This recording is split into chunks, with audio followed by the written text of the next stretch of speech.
Ah ouais. Ouais, Vincent. Voilà, Matar Diarra. mbokk auditeurs Sud FM Sen Radio 102.2 Sud FM Thiès émettant du quartier Carrière ñu am mbégte ñëwaat ci seen émission Place de France l'émission politique hebdomadaire de Sud FM Thiès depuis quelque temps ñu koy def en accord avec Thiès 24 dont l'administrateur Mbaye Samb suñu mag suñu xarit bokk ak ñun liggéey bi waaye it jiite teewal fi quotidien national L'As fii si Thiès ñu am mbégte di dalal monsieur le ministre Abdou Ndéné Sall doomu Tivaouane doomu Sénégal mais ñu dénk ko si gouvernement président Macky Sall cër bu am solo lépp loo xam ne mooy développement réseau ferroviaire loolu lu am solo la si gouvernement bi lañ ko door a gis cër boobu au-delà du ministère des transports bi nga xam ne si la aju également ak avec le ministre Abdoulaye Daouda Diallo Mbaye Samb ñu bàyyi la nga nuyu dalal suñu gan. monsieur le ministre kon ñu ngi lay nuyu di la dalal di la jox sa wàccuwaay di nuyu auditeurs yi di nuyu aussi internautes yi ñuy seetaan ci internet bi. waaw maa ngi leen di nuyu bu baax Mbaye Samb maa ngi lay nuyu ci Sud Babacar maa ngi lay nuyu vraiment Sud FM maa ngi leen di nuyu vraiment lii lu baax la parce que booy liggéey ci gouvernement da nga bëgg li ñuy liggéey ñu xam ko dañu bëgg aussi ñu am échange ak population parce que population bi li ñuy liggéeyal ñoom ñoo war a apprécier lii lu baax la parce que dañ naan la communication ça réduit les incertitudes yu am ci benn secteur baax na ñu seq ko waxtaan ci ak vraiment population bi ñu jox ci seen appréciation parce que en fait ñoom la ñuy liggéeyal ñoom ñoo war a xam ba xam li ñuy liggéeyal baax na wala baaxul parce que loo ñu war a changer wala donc lii moom vraiment invitation bu baax la bu ñu neex la et maa ngi leen di remercier bu baax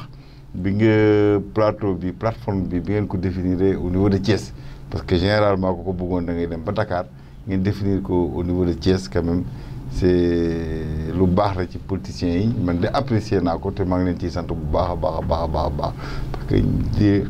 lii la ñuy laaj ñëpp def ko pour mën a permettre nit ñi aussi bu ñuy politique wala bu ñu bëggee réew mi wala bu ñu bëggee maire yi wala bu ñu bëggee conseil départemental ñu daal di ñëw expliquer wax ci li ñuy liggéey wax ci li ñuy namm ci dëkk bi lu baax la. sur le principe de l'émission toujours nit dina faral di dégg nit ñenn ñi dina mais ministre Abdou Ndéné Sall ñenn ñi ne Tivaouane la dëkk ñenn ñi mais ministre bu woyof day woote si rajo yi sax di wax moom li mu xalaat ñenn ñi ne mais jaaroon na polytechnique bu Thiès ba am na sax ñu xalaat mais Abdou Ndéné Thiès la dëkk mais c'est un Sénégalais ñenn ñi ne jaar na bitim réew si gàttal kan mooy Abdou Ndéné Sall. bon Abdou Ndéné moom yomb na présenté Abdou Ndéné mi ngi juddoo Tivaouane mi ngi juddoo Tivaouane doon doomu Tivaouane vraiment doon bokk ci famille bu mag bu yàgg Tivaouane ñu koy wax famille Massamba Sall ancien chef de canton donc vraiment ma jàngee Tivaouane ba am entrée en sixième daal di dem vraiment lycée Blaise Diagne ma am fa bac bi ma amee bac ma def concours polytechnique génn maa ngi génn 86 moom la ñuy wax promotion Cheikh Anta Diop bi ma génnee promotion Cheikh Anta Diop ma liggéey chemin de fer def naa fa at mais bi ma xoolee gis ni que vraiment ça ne marche pas il n'aimait pas les cadres techniques man ma jóge foofu ma dem plan et coopération ma demee plan et coopération ma def fa at benn projet génn mooy projet gestion et développement urbain le premier projet de développement urbain Banque mondiale mu génn foofu en 88 bi mu génnee mu dugg fa def 4 ans bi ma fay jógee aussi dama fa liggéey bu mag laa fa liggéey ba Banque mondiale félicité ma ak yëpp waaw ba ma fa jógee ma démissionné vraiment dama démissionné sama directeur bi fa nekkoon muy Saliou Ramaka te nekk fii bi muy dégg ancien gouverneur ma fay jógee dama démissionné parce que dama amoon ma bëggoon dem dans le privé pour liggéey ma démissionné ñoom sax bi ma démissionné woo nañu ma plusieurs fois négociation de salaire maa ngi mujjee ñëpp dugg ci parce que vraiment liggéey bi ma fa doon def liggéey bu xarañ la ci la ñuy installé woon ay crédit communal le crédit des communes là man maa ko njëkk a installé dans le cadre de crédit communal et tout liggéey naa ci 8e plan de développement économique social aussi avec Djiboka Djiboka moo nekkoon ministre xam moom xaritam la et tout ça ak topp ak ñooñu ñëpp donc yàgg naa liggéey mu fa jógee. te gis nañ ma créé Thiès aussi fii ngay superviser. ma créé entreprise. ma créé entreprise ma liggéey ci entreprise bi donc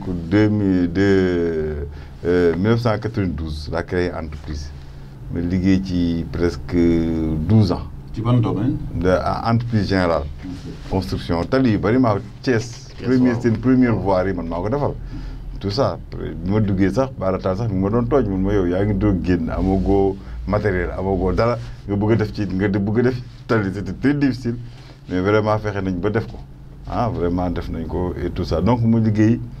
12 ans yoo xam entrepreneur la mu bokk ko ak sama yeneen naataango yu nekkoon polytechnique ñu créé une entreprise di ci dox nit ñi nag di ñu dimbali parce que temps boobu polytechniciens yi génn créé entreprise bari wuñu donc vraiment des donneurs d'ordre yi nekkoon ci dans le circuit des marchés di dimbali ñu bu baax ñu amoon ay projets yu bari mën naa citer dëkk yu bari liggéey nañ fa ay Ourossogui ay fépp liggéey nañ fa def nañ fa tali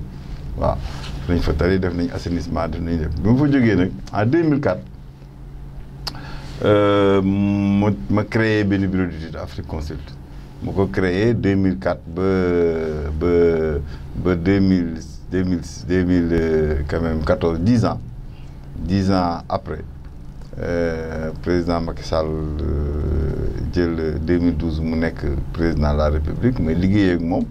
bon mu indi ma ci gouvernement bi ma ñëw ci gouvernement bi mu dénk ma pàcc boo xam bu dëgër quand même chemin de fer nga xam ne que mais laata loolu monsieur le ministre may ñu ndax sa xamee ak président Macky Sall nu mu juddoo ndax da nga doon politique wala ama boobu. non président Macky Sall man xam naa ko bu yàgg parce que bi ma nekkee projet gestion et de développement urbain moom mi ngi nekkoon Petrosen donc non ñun ñëpp ñu ngi woon benn immeuble bu nekkoon Faidherbe donc suñu entreprise yi dans un immeuble suñu entreprise sport yi ñoo nekkoon face à face donc def naa ko depuis temps boobu laa ko xam même bu ñu amul woon relation tellement il avait plus de relation ak benn ingénieur bu nekkoon ci ñun mooy bàcc li yàlla na ko yàlla yërëm décédé na parce que ñoom temps yooyu sax am na ay liggéey yi ñu doon def foofu ci ñun ñoo leen ko doon xoolal et tout ça donc xam naa ko bu yàgg après nag ñu tasewaat bi ñuy def les programmes parce que après comme man bureau d'étude laa woon programme indépendance 2006 Fatick ma nekk maître d'œuvre ma nekk maître d'œuvre vraiment ma nekk fa maître d'œuvre quoi gagné fa un projet temps boobu xam moo doon premier ministre moo doon superviser affaire yi temps boobu la ñu gën a. boobu xam nga woon sa xarit la. nga jox la xanaa baalu gré à gré rek. non boobu moom doon sama xarit sax quoi parce que quand même dañuy appel d'offre la woon. ma ñu daal di koy gagné boobu temps ñu gën a xamante ni sans pour autant duggante vraiment sans pour autant duggante ma daan ñëw comme dama amoon benn projet ci Bertu Signe avec des personnes donc daan naa dem Fatick seen kër et tout ça xam naa j'ai des photos avec sa maman et tout donc loolu taxul ñu miinante trop. par exemple xam naa ni yaayam laa gënoon a miin ko moom.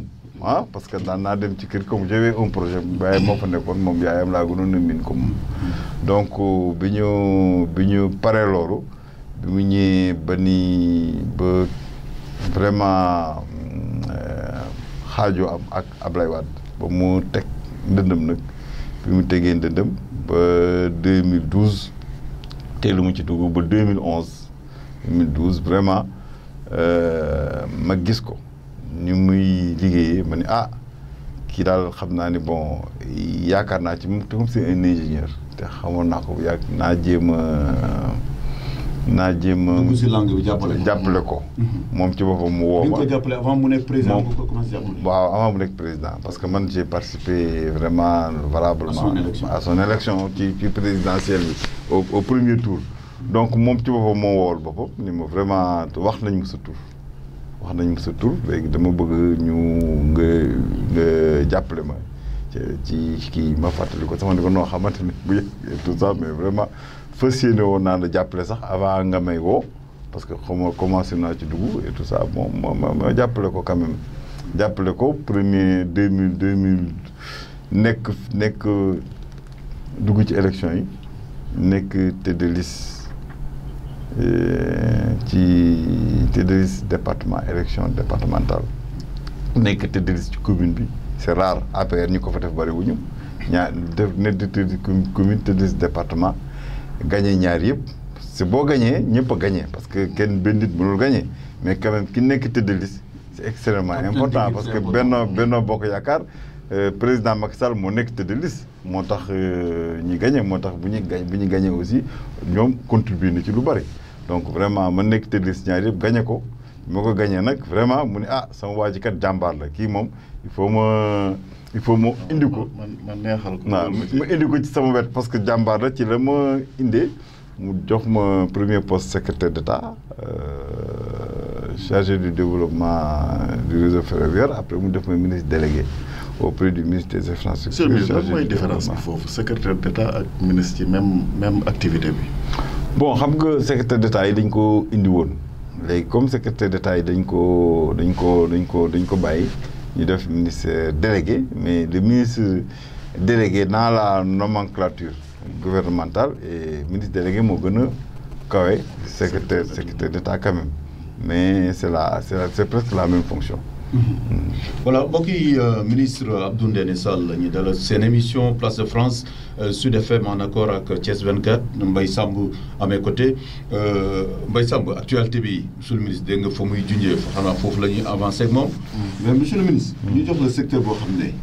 ngay doomu Sénégal du mën a sax doomu Thiès doomu Tivaouane. mais ñëpp amoon yaakaar ne Abdou Ndéné Sall un polytechnicien bu ñëwee ñu jox ko saxaar chemin de fer. xanaa dina ko soxali def fi lu fi kenn deful mais da nga ñëw rek gars yi nee na chemin de fer taxaw. yëf yi avancé wu. non xam nga chemin de fer taxawul parce que problème mooy comme yow boo xoolee bu amee un secteur du Dakar boobu ko rek ferroviaire secteur c'est un secteur global donc bu ñu nee ñoom taxaw nañu ok mais ñeneen taxawuñu parce que boo nee jëlee benn projet rek benn secteur rek ngeen ni Dakar boobu ko ferroviaire am nañu problème rek secteur bi yëpp am problème. parce que bi ñu ñëwee quand même chemin de fer bu ñu ko waxal yàlla xam ni que ni chemin de fer bii 1924 lañ ko réceptionné depuis lors gouvernement yi fi nekk yëpp kenn defu ci dara président président Macky Sall mu ñëwee mu ni man dama am programme chemin de fer parce que bu fekkee damay def sama PSE def ci axe 1 transformation structurelle et croissance transformation structurelle mooy nga produire continuer produire. mu ne bu ma produire il faut ma am saxaar bu ko defee production bi may yóbbu mu mën ko yóbbu ci zone de transformation yi ou zone d'exportation yi moo tax mu def programme bu ngand chemin de fer bi nga xam ne daf ko articuler ci maillage c'est-à-dire lënkale dëkk yi ba pare fépp fu am mine lu nga xam ne lu diis la mu yóbbu fa chemin de fer bi pour que mine yooyu dootuñu jaaree ci tali bi ñu jaar ci raay bi mu am un programme important de 1500 kilomètres de nouvelles lignes yi nga xam ne horizon bi c'est 2035 ñu commencé actuellement ñu commencé def parce que problème mooy il faut que nit ñi comprendre ñu commencé def TR bi def TR bi on fera à peu près 55 kilomètres multiplié par 2 110 kilomètres ñu ñëw restructurer Transrail parce que structuration Transrail c'est-à-dire restructurer concession Transrail bi parce que Transrail c'est une société en faillite moom loolu la nit ñi di bañ a dégg. maanaam privé la woon mais nag. non c'est une société en faillite. xam nga non c'est une société Transrail. c'est une société bu ne xam ni bañ koy jël dafa nekkoon en faillite xam nga faillite mooy nga lekk ba lekk sa capital nga xam ni sa capital OHADA normalement OHADA comme société privée OHADA daf ñuy interdire société bi nga xam ni que say dette doublé na sa capital social da nga da war a tëj. Transrail foofu la tolloon léegi bailleur de fonds bi ñu ñëwee ñun def suñu programme redressement chemin de fer bailleur de fonds yi ñu ni ñu Transrail ka fa nekk comme mënu ko dawal te dafa amel xaalis il y avait 70 milliards de dettes de Transrail léegi il faut que waa ji jóge fa moom ci boppam mu ni dafa bëgg état bi jox ko 5 milliards mu relancer waat di liggéey mais bëgg fi jóge. le même repreneur. monsieur Chabert. ñu ni ko nag état bi mënu la garantie nga jël bor yooyu ba pare di la joxaat léegi ñu d'accord par fait de prince mu daal di dem état yi daal di léegi comme chemin de fer dafa yàgg raay yi baaxul amuñu woon locomotive parce que Abdoulaye Wade dafa mayoon locomotive yi Javert même nii bu mu locomotive yi ñu jël ci ñoom dañuy reprise quoi fay ko jël ko parce que Mali moo amoon ay locomotive ak Sénégal ñu bokk di exploiter mais Mali ñoom mayewuñu woon seen locomotive mais Sénégal Abdoulaye Wade dafa mayoon locomotive yi Javert comprendre donc ñun bi ñu koy jëlaat. mooy bi ñu privatisé. waaw bi ñu privatisé daf ko ni que may naa la locomotive yi donc bu ko mayee locomotive yi nag bu ñu jëlaat locomotive yi dañ koy fay xam nga donc ñun ci locomotive yi am na ak échange bor yi ñu amee loolu ñu am na lu échange bu ñu def pour locomotive yooyu ñu bàyyi ko fi mais malgré ça locomotive yi mu fi bàyyi woon dafa baaxul c'est-à-dire lim fi bàyyi woon il fallait ñuy jënd ko pour mën a dawal mais quand même comme yu Mali yeeg yi mu naan yi vraiment dañ ko da doon exploiter sans entretenir donc dañ ko exploiter ba mu amortir yëpp maintenant loolu yëpp c'est pas important parce que on a dit c'est le passé ce qui est important mooy relancer chemin de fer parce que problème bi mooy ñi fa nekk di liggéey il faut ñu maintenir activité bi pour mën leen di fay seen salaire ak ses charges en attendant président li mu namm ci chemin de fer bi mooy teggi raay yi bees tak ba pare exploitation bi comme privé moo ko war a def privé bi di ñëw ñu ni ko exploitation bi il faut nga indi au moins 54 milliards loolu nañu évalué 54 milliards jënd ko ay locomotive yu bees tak ba nga xam ni chemin de fer dina am boole loolu kii rek la loolu 54 milliards yooyu pour matériel roulant bi la mais li mën a def pour réparer chemin de fer bu bees tax ça fait à peu près 1000 milliards donc loolu yëpp ñu tëggu ko ba teg projet bi di nekk nag di wër ban partenaire mooy ñëw financement yi ban partenaire mooy ñëw ànd ak ñun ci financement ban partenaire mooy ñëw ànd ak ñun ci financement kii financement parce que chemin de fer nit ñi xamul benn privé du ñëw ci raay bi parce que raay bi c'est l'investissement à long terme privé attanu ko état rek moo attan dem lépp ci xaalis ñooy di des financements concessionnels taux d'intérêt yu yomb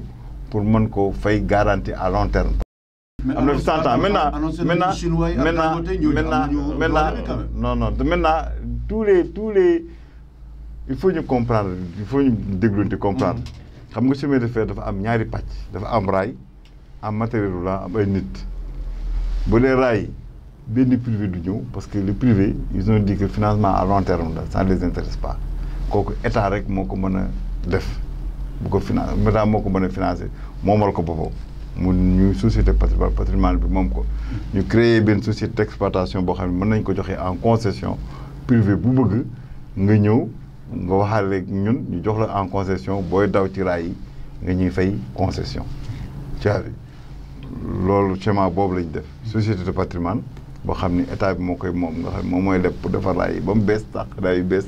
société d'exploitation bi nga xam ni ñii dañuy def exploitation projet en attendant ñu am un repreneur bu ñëw reprendre ko ak un organe de régulation pour réguler loolu yëpp loolu mooy tax chemin de fer dem dans la durée donc ñun def nañu un projet diagnostiqué nañ d'abord bi ñu diagnostiqué ñu xam ne affaire bi mënut a dem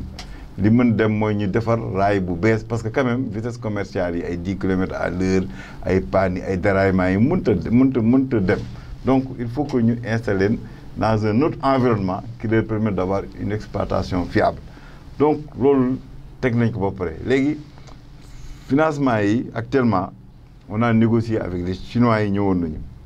bi ñu ñëwee Chinois yi ñu négocié ak ñun mais c'était très cher parce que c'était 750 milliards côté Sénégal 850 milliards côté Mali ñu signé ñu tax Sénégal signé woon nañu ñu signé mais malheureusement bi ñuy demee Mali quand même il y a eu une attaque avec les terroristes au niveau de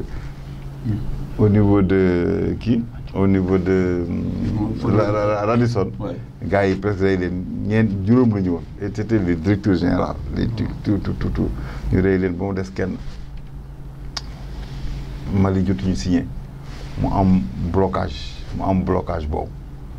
c'est ça mu am blocage te ñoom pour lebal Sénégal c'était pas d'accord nañu pour lebal Sénégal mais lebal Mali bi c'était un peu compliqué parce que dañ doon contexte sécuritaire beeg yooyu dañ doon bëgg yeneen garantie ci loolu lañ doon négocier looloo tax affaire bi mais te le chemin de fer bi ñun bu ñu ko defaree ba dem ci frontière bi te defaruñu Mali aussi du am njëriñ parce que Mali c'est le client moom mooy fay conteneur da nga ko yóbbu Mali ñoom ñu fay donc vraiment il faut mu doon un projet binational ñu jàppalante ñaari dëkk yi jàppalante pour defar chemin de fer bi mais en attendant on a dit que ñii fi doon liggéey ay doomu Sénégal la ñu waruñu leen a abandonné comme waruñu leen abandonné dañuy def un programme d'urgence bi li am problème mooy kan moo évaluer 7 milliards 500 yi xam nga 7 milliards 500 yi gars yi dañuy jël dafa tubaab bi fi jógee xam nga dafa évaluer woon ni jox leen ma 5 milliards mu def li ah ils ont simplement complété parce que commission dafa une commission boo xam ne Mali ngi ci Sénégal ngi ci techniciens yi ñu ngi ci li ñuy kaas ouvrier yi li ñuy kaas man comprendre naa leen d'accord naa parce que ñoom dañ ni loolu dañ leen ci waroon a boole ci évaluation boobu mais problème bi dañ leen waroon a boole ci évaluation bi bu ko defee boobu temps ñoom dinañ wax ni lii doyul mais loolu ñoom première évaluation bi ñu def tubaab bi fi nekkee boole woon na leen ci ñu woon 5 milliards léegi ñi commission bi ñu defaat nga xam ni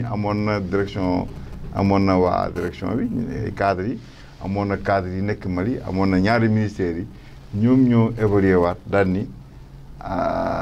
léegi sax affaire bi 5 milliards toyul dañ koy def 7 milliards 500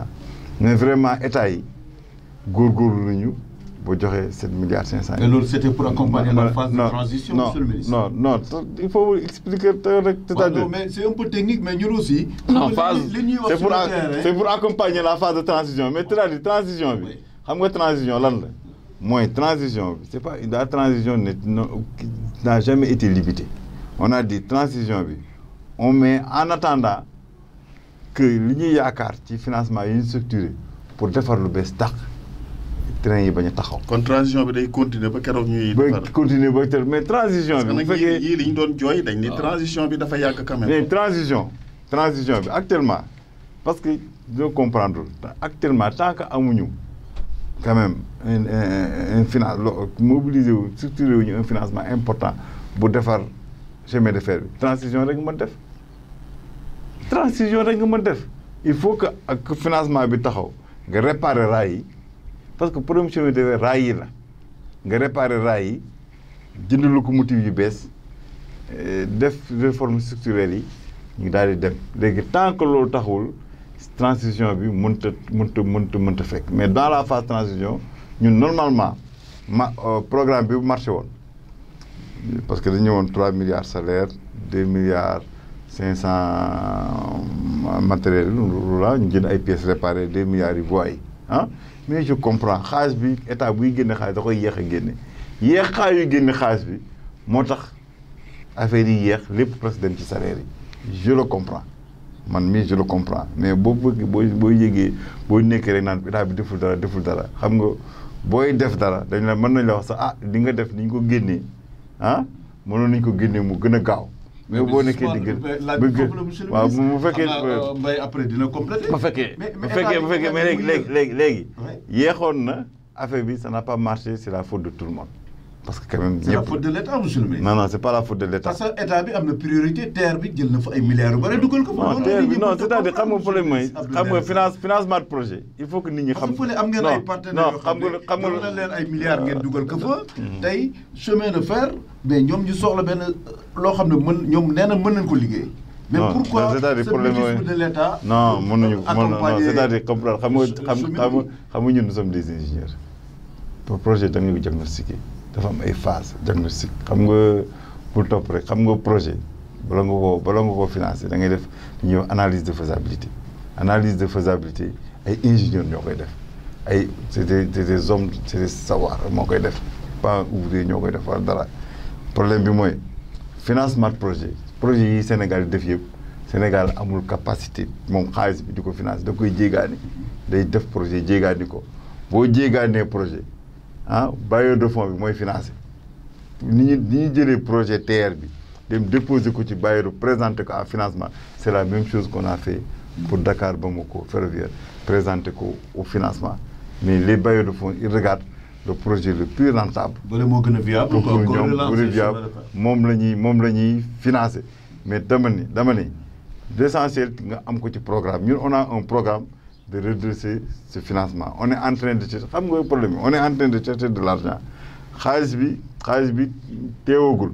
maintenant qu'est-ce qu'il faut faire pour que entreprise bi di dund en attendant loolu mu ñëw parce que sinon dañuy dem chômage technique loolu la ñuy bañ loolu moo tax ñu defoon programme d'urgence bi marché wul ñu dugg ci beneen programme bi ñu dugg mooy jéem leen indil 6 locomotives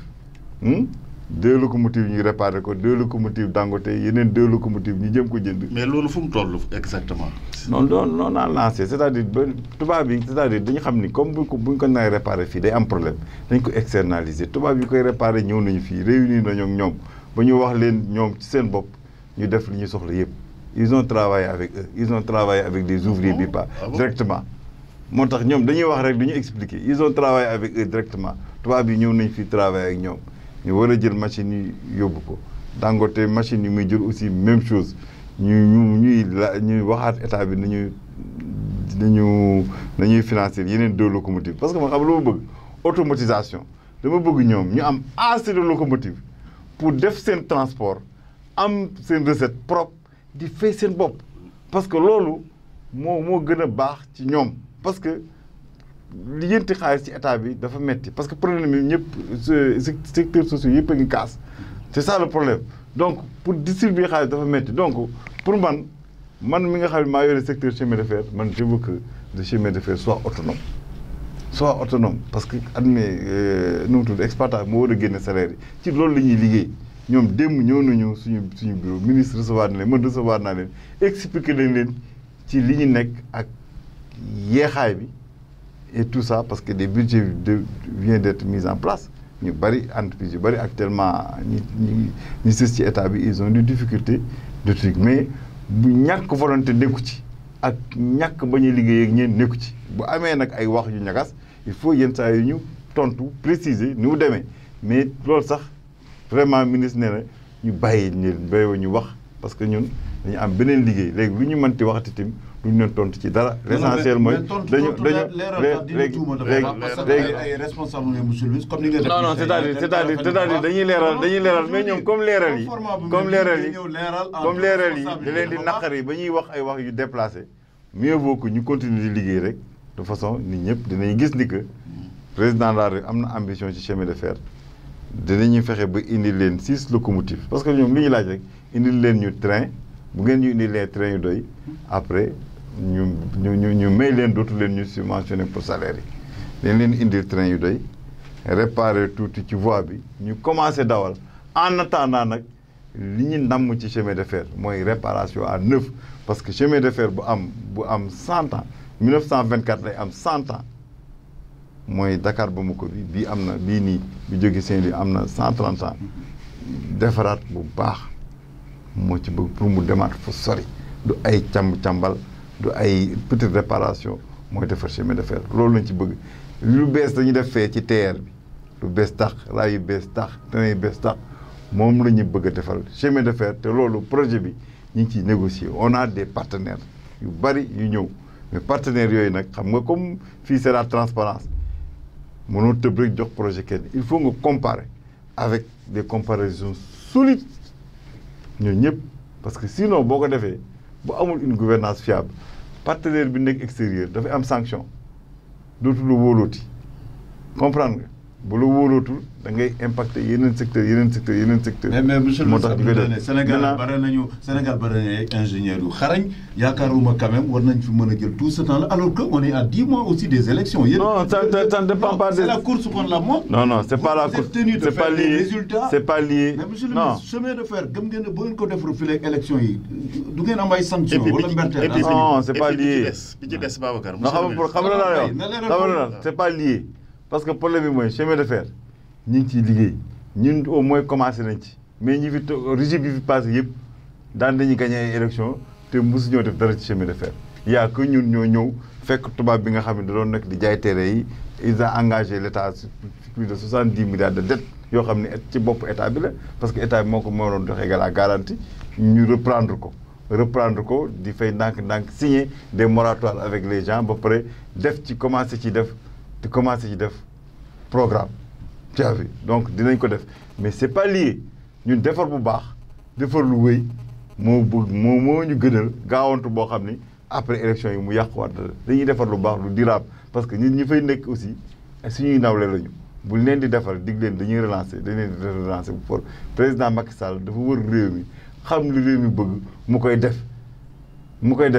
tu ne peux pas réussir partout am na projet yu réussir am na projet yu réussirul mais ci yoonu liggéey lañ nekk te dañ koy def bu baax a baax. mais monsieur avant ngeen di engagé terre bi est-ce que warul leen woon a mën a concentré wu ci chemin de fer ba régler ko ba pare. parce que non le terre. parce que terre bi ngeen di doxalee aussi le terre est utile xam nga problème bi mooy terre bi c'est un financement extérieur. C'est un financement extérieur da ngay am banque de projet il faut parce que nit ñi bu ñu xamul état nu muy doxee du mën a dox. état bi day defar banque de projet def programme bi yëpp da koy dem présenter aux bailleurs de fonds ni leen lii laa bëgg a financer les bailleurs de fonds regardent les projets les plus viables pour ñoom parce que ku def sa xaalis da ngay bëgg ñu rembourser la rapidement les plus viables avec des analyses de faisabilité bien déterminées les finances en premier les plus viables. moo tax ñu financer les plus viables maintenant c'est pas parce que jëluñu chemin de fer ku nekkul ñun dañ ko teg bi ñuy teg gi même projet bi dañ ko tegoon moo tax nee naa leen ci daf ci am ay problème parce que chinois yi ko bëggoon financer y a eu un coup ñu décédé mu am problème léegi on est en train de structurer un autre financement bëgguma wax parce que boo waxee benn affaire rek gars yi dañ koy jàpp daal ni waxoon na lii te loolu affaire bi amul donc man je veux que léegi ñu dem ba signer ba nga xam ne waa ji ñëw na ba commencé ñu doog a annoncé. mais je sais non on les implique parce que chaque jour man je les recevais tout le temps actuellement nous avons défini un cadre chaque mois dañ leen di recevoir chaque mois dañ leen di recevoir mais bu yàgg je l'avais dit chaque mois on ouvre notre soxlawu leen rendez-vous saa bu ngeen bëggee ngeen ñëw bureau ba on leur dit. C'est simplement ça s'est toujours passé comme ça yow mën nga ci témoigner ça s'est toujours passé comme ça nee na secrétaire généraux yëpp da leen joxoon suñu téléphone saa bu ngeen bëggee bureau bu ngeen soxlaa ci affaire chemin de fer ngeen ñëw parce que ministre boo xam ne chemin de fer rek lañ ko dénk loolu yomb na def te vraiment ñi ngi ciy liggéey parce que bu ñu waxee defuñu dara chemin de fer le TER c'est le projet le plus important en Afrique de l'Ouest ay ingénieurs sénégalais ñoo ko def ñoo def études yi ñoo def analyse de faisabilité ñoo wut financement bi am na ay dëkk yi nga xam ne ñu ngi nekk ñoom ils voulaient le même financement ça fait 5 ans ngi nii ñuy wut financement mënuñu ko ñu am ñun en 2 ans on a fait le projet on a fait les analyses de faisabilité on a discuté avec les partenaires ñu ngi koy def c'est la modernité et dafa baax parce que problème bi mooy projet mënoon projet boo koy def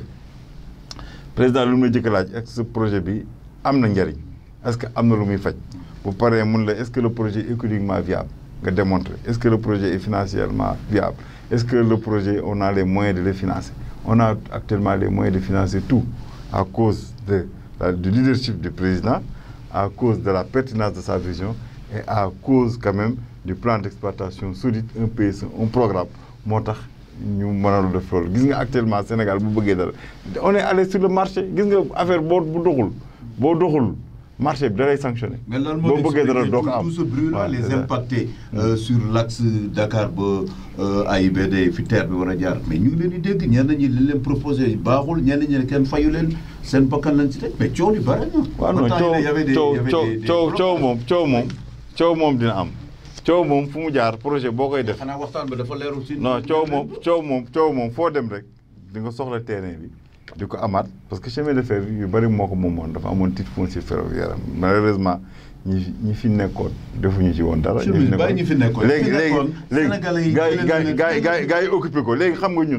nga ab projet boo koy def surtout avec Baye il faut nga transparence bi mooy nga teg lépp ci yoon c'est-à-dire nga def un guide de déplacé def évaluation yi nga xam ne ñëpp dañ ciy d'accord une évaluation juste ñuy évaluer loolu la ñuy def maintenant ñi évaluer ñëpp am nañu d'accord am nañu d'accordul gis nga problème bi zone yëpp dañ ko tig les prix sont là plateau Hann tig donc vraiment maintenant il peut y avoir des problèmes parce que boo fekkee da nga fa nekk boo fa amee kër dañuy jël expert mu évaluer kër bi terrain bi dañuy dem ci titre foncier wax ni titre foncier transaction yi mujj a def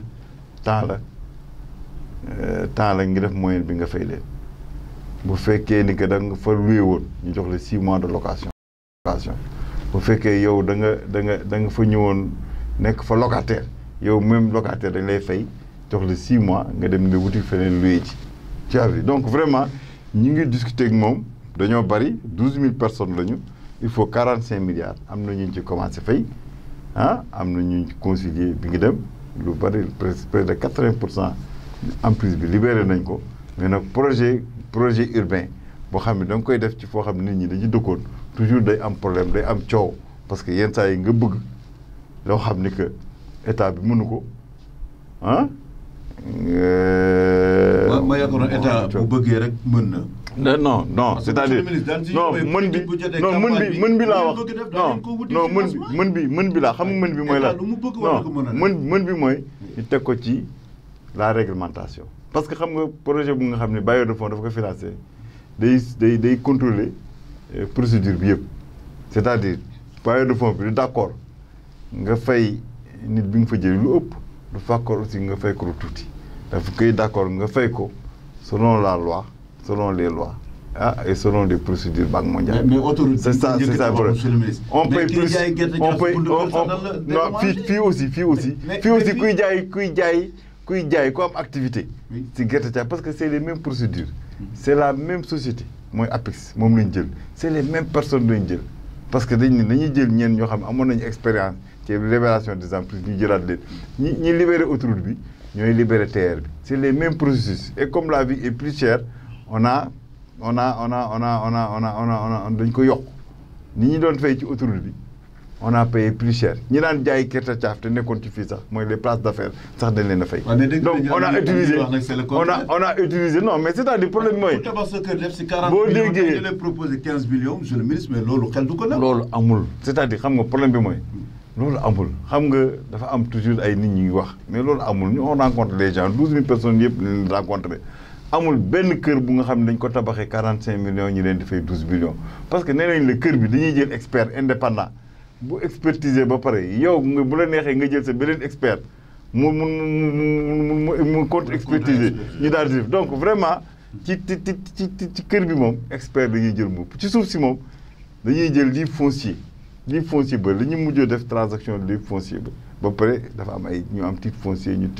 loolu yëpp ñu adressé ko ñu fay la problème bi muy indi ci titre foncier yi moo am problème ci tabax terrain yi parce que déclaration yi gars yi di def ci livre foncier bi da ngay gis ku jënd terrain 10 millions dem déclarer 2 ou 3 millions léegi nag bu fekkee dañuy fay nit ñi sur la base de ces déclarations dina wuute loolu mooy problème bi te ñu ngi koy solutionner mais vraiment y a pas de problème mais projet boo koy def fu mu jaar am coow mais l'essentiel nga expliquer nit ñi xam ko man dem naa ci Baye Alé Niang def nañu tig j'ai expliqué vraiment te li ñuy expliqué bañ nañ ko ba dañ ko bind bi affaire projet boo xam ne bailleur de fonds moo ko financé loo ci jéem a def bailleur de fonds bi day arrêté financement vraiment loo xam ne normalul donc vraiment loolu il faut que mu leer. monsieur le ministre parti bi xam naa ne pratiquement dina yóbbu première. non mais c'est-à-dire monsieur mais c'est important. ma gën naa ñëwaat léegi ci DBF. mais monsieur le ministre. mais retard salaire yi naka la demee. parce que gars yi dañ koy coowtu bii nee nañ dem na ba 2 mois. non affaire boobu nu mu demee retard salaire yi normalement warul woon am retard normalement warul woon am retard. parce que société boo xam ni dañuy évaluer salaire Sénégal yi ay à peu près 180 et quelques millions état bi di la jox subvention 180 millions ah donc normalement boo amul activité sax kon war nga mën a fay. monsieur le ministre ñoom loolu la ñuy bañ a dégg. non c'est-à-dire non boo am ñu ngi xëy bis bu ne di wàcc. non mais activité moom xam nga activité mooy sa activité principale mooy nga am train di ko dawal. mu dem muy indi xaalis loolu mooy activité mais activité secondaire yi ça ne peut pas être activité loolu sax waxoon nañ ma bàyyi koo wax léegi donc loolu bàyyi koo wax léegi parce que dañ ne ma dama leen di boole ak population bi parce que dañuy xëy seen kër yi di jóge fa di dem ni maa ngi liggéey te bu ma leen nee liggéeyu leen nit ñi dañ leen di mere wala dara donc bëggutuma leen boole ak waa Thiès mais vraiment il faut comprendre que bu ñu nee am na activité mooy am nga train mi ngi dem Bamako di ñëw di fay ay recettes mais comme train amul benn train moo am train bi bu dawee Bamako bala moo ñëw 15 jours te fi mu nekk léegi problème salaire waratul am normalement warul woon sax am parce que ñun bi ñu calculer xam nga aussi il faut ñu xam ni ñu indi yërmande jàppalante bi ñu xamee ni ñun amuñu activité parce que train moo amul woon ñu ne léegi nañuy jéem trouver une subvention de 180 millions parce que moom moo war a fay salaire yi donc loolu même bu ñu toogoon croiser les bras normalement salaire yi kon waroon na ñëw non da ngay di chaque mois subvention bi day wàcc. chaque mois subvention bi day wàcc. maintenant attends Maxime chaque mois subvention bi en plus de ça ICS comme day jaar ci raay yi moom moomuñu ko état bee ko moom mais dañ ni ko raay yi comme dañuy jaar ci raay bi aussi loolu ñu jox leen ko aussi comprendre nga jox leen ICS ne leen fay à part entre 45 millions 60 millions la woon sax mais dafa wàññeeku parce que c'est 2 millions par jour dafa wàññeeku ba 45 léegi nii ak difficulté terre bi wàññeeku ma ba 30 millions mais au moins le minimum c'est 30 millions. loolu yëpp day dugg chaque mois ci. mu dugg location foncier bi xam nga foncier bi nekk ci autoroute ñoom ñoo koy loué di ko fay loolu dugg bu ñu juumee ba def benn sax voyage ci mois bi 30 millions voyage bu dem ba ma ko 30 loolu dugg donc normalement bu ñu deful benn voyage normalement di def régulation rek parce que aussi ñoom ñooy surveiller train yi jógee ICS ak yooyu ñoom ñooy leen surveiller pour ñu mën a jaar ci yoon bi pour bañ a accidenté ak yooyu ak loolu donc normalement même sans activité dañu waroon parce que dañ ni ñun comme joxaguñ leen tous les moyens matériels là pour ñu mën def salaire yi au moins nañ ko assurer ba keroog fonctionnement bi di am ñu ni fonctionnement bi kon fii ba juillet août xam nañ ni buy réparer xam mënoo di réparer autorail di ko dawal loolu tax ñu ne amul activité quand je parle d'activité c'est pas ñoom ci seen bopp nit bi ñu boppam activité bi mooy train buy daw léegi loolu la activité mais léegi ñun on a assuré ça vraiment ak ni ñu ko jëlee léegi nii ak ni ko ministre programmé léegi nii parce que ñun maintenant les xaalis bi bu ñëwee comme ni ñu def BIPA on va pas le donner au directeur de ñun presque c'est loo xam ne c'est pas le rôle du ministre parce que société c'est la direction qui doit. mais direction maintenant xam lu ñu def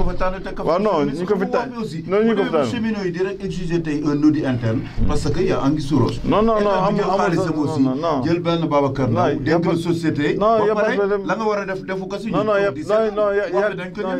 pas de problème. voilà y a pas de problème xam nga problème bi mooy. oui léegi. nous on a instruit que xaalis bi ñëwee dañuy toog bu xaalis bi ñëwee rek ñun on fait procédure bi nga xam ni. priorité bi mooy les salaires comme BIPA li ñu def xam nga BIPA on a reçu le chèque on a reçu le chèque le jeudi. Le jeudi. Vendredi déjà. On a reçu le chèque de jeudi. Hein? Vendredi déjà, commencé à faire mandat de maille. Beaucoup de fait, mardi au plus tard, salaire qui bi lay wax de salaire mars bi dinañ ko jot. En février, ñom ñu defoon nañ déjà directeur defoon na mandat de maille. Donc de ce fait, xam nga ñoom da ngay dig ñu amel nañu 3 mois 4 mois de salaire. Actuellement, présentement, on a fait tous les mandatements, mooy mois de retard bu fa nekkoon. Ah bu ñu ameloon ak mois bii. février ak bii ñu nekk. Mois bii non mois de juillet ameluñu leen salaire xam nga problème mooy mois de juillet ñoom il confond directeur bi bu demee xaalis bi bu tardé mu dem leb banque fait directeur bi moo ameel banque mais ñoom amelu leen c'est-à-dire fayoon na leen comprendre nga. fi mu ne nii ñoom wax nañ leen ko démb on leur a dit hier et ñoom ils le comprennent nee naa leen gestion bu directeur yéen seen yoon nekku ci moom bu ko neexee mu leb banque pour fay leen xëy na boo lebee banque procédure day yéex moo tax affaire bi yéex mais vraiment fi mu ne nii ameelu leen benn salaire xëy na nag ak banque yeeg yooyu procédure dafa yéex parce que dem nee nañu salaire ba léegi yooyu d'accord nañu defal nañu ne virement bi mais yéex na ba léegi am na ñoo xam ni ko gul seen compte mais vraiment présentement même le mois bii dee nii muy mois de mars ah on a fait les mandatements am na ñu commencé jot seen salaire depuis vendredi vraiment yaakaar nañu balaa kii ñu jot seen salaire mais xam nga problème bi mooy il faut ñëpp ñu liggéey ba nga xam ni que ñu autonome parce que man je veux que ñu jox leen train parce que li ñuy laaj yomb na quand même état bi mën na structurer à part train yi kii ñu fexe ba am 2 ou 3 trains c'est ça que j'ai dit à mon ministre 2 ou 3 trains jox leen train ñu dawal di mën a fay seen bopp. bu ko defee dootuñu dépendre non de 120 millions. parce que ñoom loolu la ñuy laaj train bi par exemple locomotive actuellement boo laajtee dans le monde locomotive même bu bees occasion mën nga ko am à 2 milliards. 2 milliards bu ñu amoon à peu près 10 milliards jënd 5 locomotives réparé yi fi nekk au moins ñu dawal en attendant parce que chemin de fer bi. tôt ou tard dañ ko war a defar bu bees parce que problème bi mooy mënatul a daw chemin de fer bu am 120 ans vraiment c'est amorti il faut ñu def ci lu bees tax ñu dawaat parce que lii yëpp. te état pare na ay cam la état bi pare na on est en train de structurer des projets pour réparer ko parce que quand même c'est un secteur bi nga xam ñun ñoo ko soxla économiquement ñoo soxla secteur bi économiquement chemin de fer dëkk bu mu amul mënoo fa nekk naan da ngay. mooy sàmm kon cheminot na seen xel dal. na seen xel dal vraiment. mais am na ñoo xam ne merewoon na la lool. waaw mais dundee na moom lu mu waxati moom. waaw day di sànni xeer rek vraiment. non mais c'est-à-dire yenn saa yi ñu waxati dëgg. bu ñu waxatee ñun du ñu. non xanaa c'est-à-dire xam nga problème mooy lan il faut ñu waxante dëgg xam nga nit bu ngeen di liggéey da ngeen di waxante dëgg xam nga bu ñu la nomee chemin de fer yow man sama liggéey yëpp mooy chemin de fer rek ci état bi man kon chemin de fer bu marché wul mais man lay gën a impacté brache ak ma dem defi sama liggéey parce que man je travaille je n'ai pas de problème j'ai du travail bi fi Abdoulaye Wade ba fi président Abdou Diouf nekk dama daan liggéey bu fi Wade nekkee dama daan liggéey projet yi nga gis fi yëpp ay Ila Touba ay yooyu maa ko étudié tamit je travaille à l'extérieur je n'ai pas de problème bu Macky Sall bi fi nekkee dama daan liggéey bu fi jógee aussi damay liggéey parce que man j'ai ma compétence quel que soit alpha damay liggéey mais bu ma jëlee engagé wu président ni ko mën naa la doxalal lii dama bëgg mu dox donc je fais tout mais yenn saa yi aussi il faut nga wax bu nit génnee ni état bi deful dara alors que chaque mois l'État donne une subvention de 180 millions ñu jël yeneen yi nga xam ne état bee ko moom parce que location raay état bi yooyu yëpp jox leen ko quand même bu doo wax ni état bi deful dara def na dara neel tey dafa yéex wala nii lañ ko bëggee woon ñu xool ñu réunir xool nañ ko defee mais boo ñëwee di taper sur l'État rek état bi deful dara loolu laa di wax dañuy wax dama leen saaga yow yaa ma interview saaga mu leen benn yoon parce que man li ñu ma yare du ma saaga kenn samay kilifa la ñu vraiment ñu bari ñoo ma mag dama leen saaga waxu dëgg boobu am na ñuy wax ne Abdou Ndéné dafa dëggu peut-être kàddu ko waaw waxu dëgg mais dëgg bi rek boo ko wax gis nga